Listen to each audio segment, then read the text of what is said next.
सभी देवी और सज्जनों को अशोक जरोठिया नमस्कार भाई।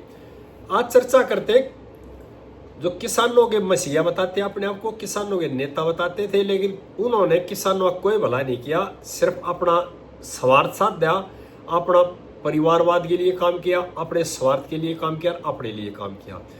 और जिन्होंने उसको सहारा दिया उसी आदमी को उन्होंने धोखा दिया।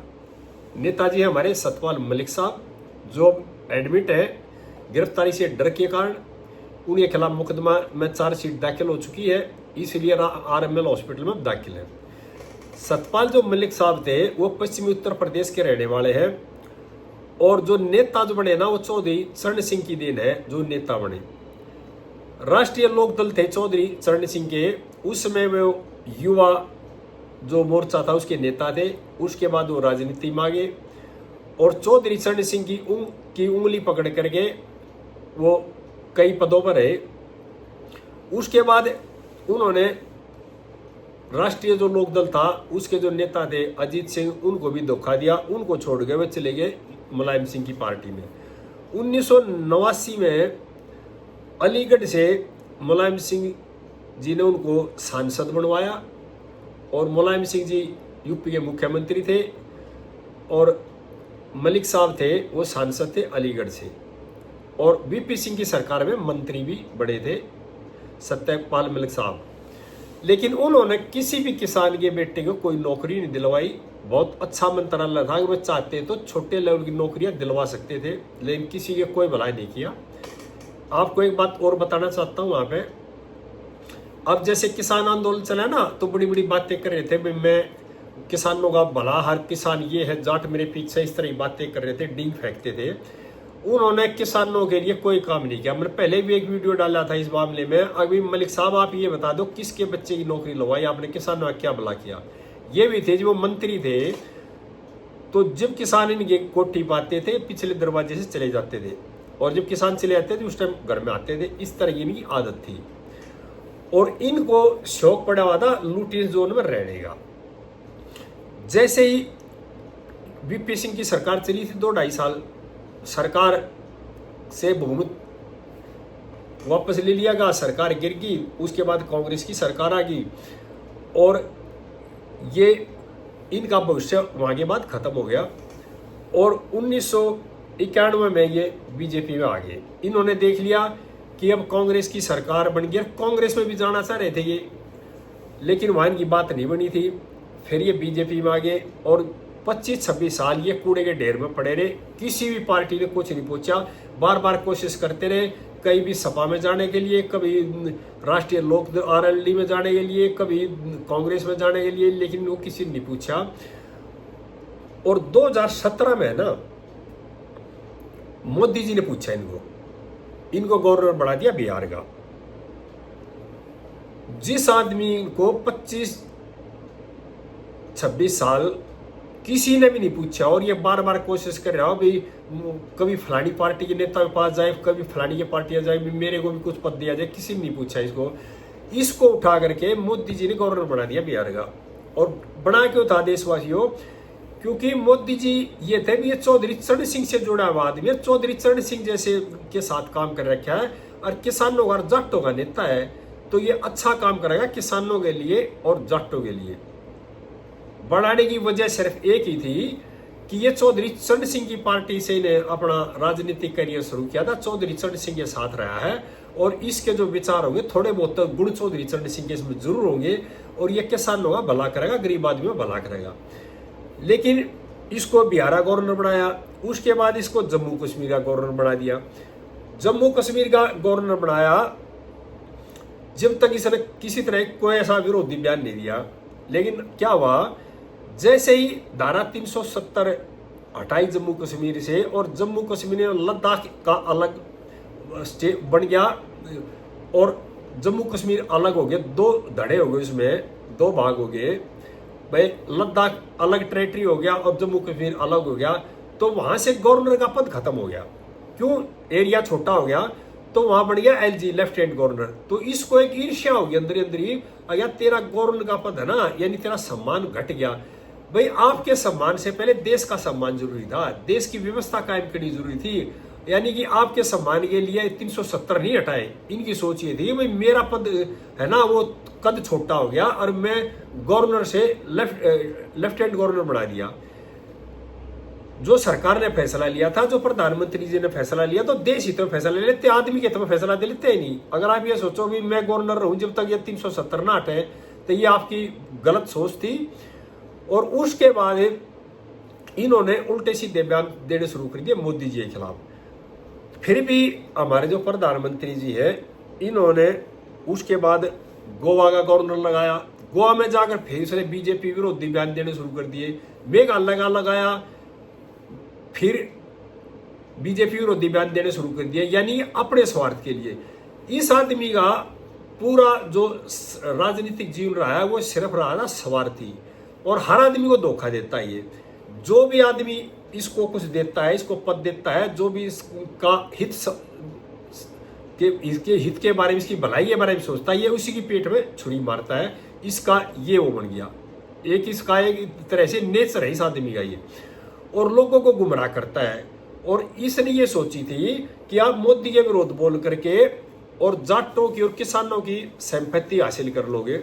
इसने बहुत कोशिश करी, लेकिन एक कुदरत का नियम है, कुदरत झूठे आदमी का कभी साथ नहीं देती। ये हर बात पर झूठ बोलता है।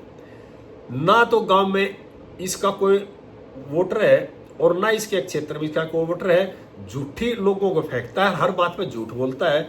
और हमारी एक कहावत है हरियाणा की, अगर भाई भूखे आदमी की बाढ़ हो सकती है लेकिन झूठे नहीं बाढ़ हो सकती। इस आदमी ने ये नहीं सोचा, अगर आप 25-26 साल कूड़े के ढेर में पड़े हुए, किसी राजनीतिक पार्टी ने नहीं पूछा, कांग्रेस के पास भी गया, सपा के पास भी गया, आरएलडी के पास भी गया, हर जगह गया, किसी ने पूछा। एक आदमी ने, मोदी जी ने आपको पूछा 25 साल के 26 साल के बाद में, और उसकी पीठ में आपने छुरा हुआ है नहीं, उसको बदनाम करने की आपने कोशिश की, सिर्फ किस लिए? लूटिन जोन में रहने के लिए, पद लेने के लिए। और गवर्नर से हटाने के बाद ये आदमी ये चाह रहा था कि मेरे को अलग से लूटिन जोन बंगला दिया जाए। ऐसा नियम नहीं है हिंदुस्तान में कि गवर्नर पद से जो हटेगा उसको सरकारी बंगला दिया जाए, क्योंकि गवर्नर पद से हटे हुए बहुत ज्यादा लोग हैं, उनको बंगला नहीं दिया जा सकता। और इसी चीज को लेकर के ये सरकार के विरोधी बातें करने लगे, बोलने लग गया। और इसने क्या करा, अखिलेश के पास भी गया ये, अभी मेरे को राज्यसभा भेज दो। इधर से अजीत सिंह के जो बेटे हैं उनके पास भी गया, लेकिन उन्होंने मना कर दिया। वो जानते थे पहले ही हमारे को धोखा देगा जा रहा है, तो आगे इस पर कोई विश्वास नहीं करता। और अखिलेश जी तो बहुत सियाने है ना, ये चाह रहा था कि दोनों मुझे मिला करके राज्यसभा का सांसद बना के भेज दे, लेकिन अखिलेश बड़े समझदार था। उधर से जो अजीत सिंह का लड़का है वो भी काफी समझदार है, उन्होंने क्या कराया, इसको ज्यादा भाव नहीं दिया। फिर ये जो है क्या करने लगा, मैं किसानों का नेता हूं, मेरे पीछे जाट बहुत है। और इसने ये भी किया, जब किसान आंदोलन चल रहा था ना, तो इसने किसानों की संपत्ति जीतने के लिए सरकार विरोधी बयान दिए थे और देश विरोधी बयान दिए थे इस आदमी ने। ये आदमी जिसने इसको उंगली पकड़ कर राजनीति में लिया उसका नहीं हुआ, जिसने इसको सम्मान देकर सांसद बनवा उसका नहीं हुआ, 26 साल ये कूड़े के ढेरे पड़ा रहा, मोदी जी ने इसको इज्जत दी, ये उसका नहीं हुआ। तो मैं देश के जो किसान हैं, खासकर जाट भाई, उनसे कहना चाह रही हूँ, तुम्हारा भी नहीं हो सकता। ये सिर्फ अपने स्वार्थ के लिए जीतता है सारी उम्र के लिए। इसका पूरा इतिहास का गाल के देख लो, और जो इसके साथ काम कर रहे हैं वो भी इसको बहुत अच्छी तरह से जानते हैं। और ये इसका जो आदमी का दर दर की ठोकरें जो खाता है, वो वही आदमी खाता है जिसका कोई मॉरल कैरेक्टर ना हो, और जो हर बात पर झूठ बोलता हो और अपने स्वार्थ के लिए जीतता हो और जनता की भलाई के लिए कोई काम ना करता हो। तो ये इस तरह का नेता था, और ये सोच रहा था अब देश में जो किसान आंदोलन छिड़ गया है तो इस सरकार तेज से डर जाएगी। और इसने इस सोच के साथ ये देश विरोधी बयान देने शुरू किए थे। और ये भी बयान दिया था, अभी मैं गवर्नर था तो मेरे को रिश्वत देने के लिए बीजेपी का फलाना नेता, इस तरह के जो झूठे बयान दिए थे, उसका नतीजा ये हो गया, ये अपने आप भी जीरो हो गया। और जो इसके आसपास के लोग थे उनको भी जीरो कर दिया इस आदमी ने। देशवासियों को मैं एक बात और बताना चाह रहा हूं, जो किसान आंदोलन के टाइम पे जो लाल किले पर आके गदर मचा रहे इन लोगों ने, और राकेश टिकैत ने और दूसरे जो किसान नेता थे उनने, वो बहुत बड़ा गदर था। वो उस गदर की देन इस सोच के लोग थे, इसी तरह के लोग थे ये। और जो हमारे जो यूपी के मुख्यमंत्री है ना, वो चाह रहे थे राकेश टिकैत को अरेस्ट करे या उठाए, लेकिन इसने फिर ठा गई, ये कह दिया मैं किसानों का नेता हूँ, और इन्हें गृह मंत्री जी को फोन किया, अभी इसको अरेस्ट मत करो, ये हो जाएगा, किसान गदर मचा देंगे। उस बात को लेकर सरकार ने अपना फैसला बदलना पड़ा। क्यों?